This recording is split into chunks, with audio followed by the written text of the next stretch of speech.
1911'de beş göz kuruldu. Doğuma yerimiz kısmetli oldu. Analar hem babalar gayet sabırlı. Kopkuy eceli divece mutlu. Buyurun da gelin beş göz köyümüze. Bir şenlik de kattın yaşamamıza. Seni pek beğenirim, Kopkuyum benim. Bütün dünyada en güzellerim. Ne kadar da çalışkan insanların var. Hepsi de bunlar gagavuzlar.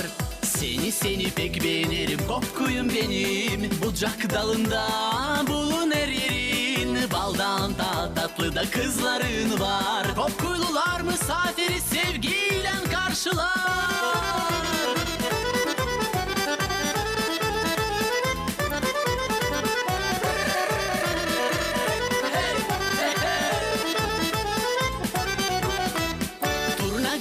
Stratan evvelden kalmış. Pamucak pınarından insan fayda görmüş. Yağsın vakitli temiz yağmurlar.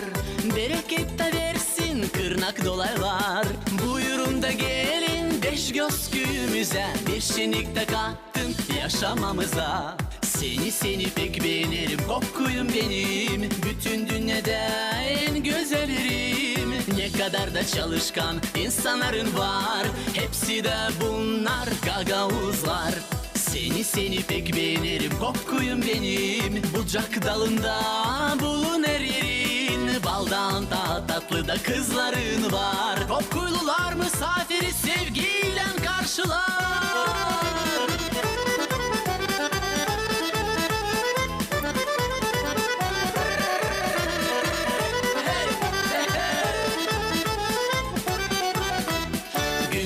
Çiçek gibi köyümüz açar. 205 yılını halkımız kutlar. Hadi dostlar biz oynayalım bir oyun. Sevgili günlere hiç olmasın doyum. Buyurun da gelin beş göz köyümüze. Bir şenlik de kattın yaşamamıza. Seni pek beğenirim, Kopkuyum benim. Bütün dünyada en güzellerim. Ne kadar da çalışkan insanların var. Hepsi de bunlar gagavuzlar.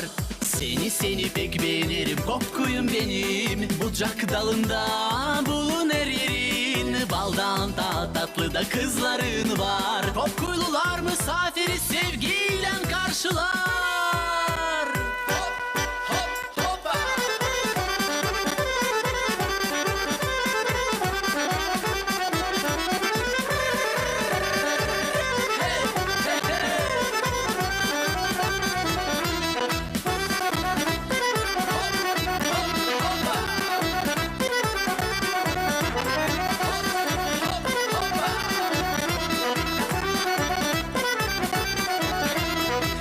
Seni pek beğenirim, Kopkuyum benim. Bütün dünyada en güzellerim. Ne kadar da çalışkan insanların var. Hepsi de bunlar gagavuzlar. Seni pek beğenirim, Kopkuyum benim. Bucak dalında bulun her yerin. Baldan da tatlı da kızların var. Kopkuylular misafiri sevgiyle karşılar.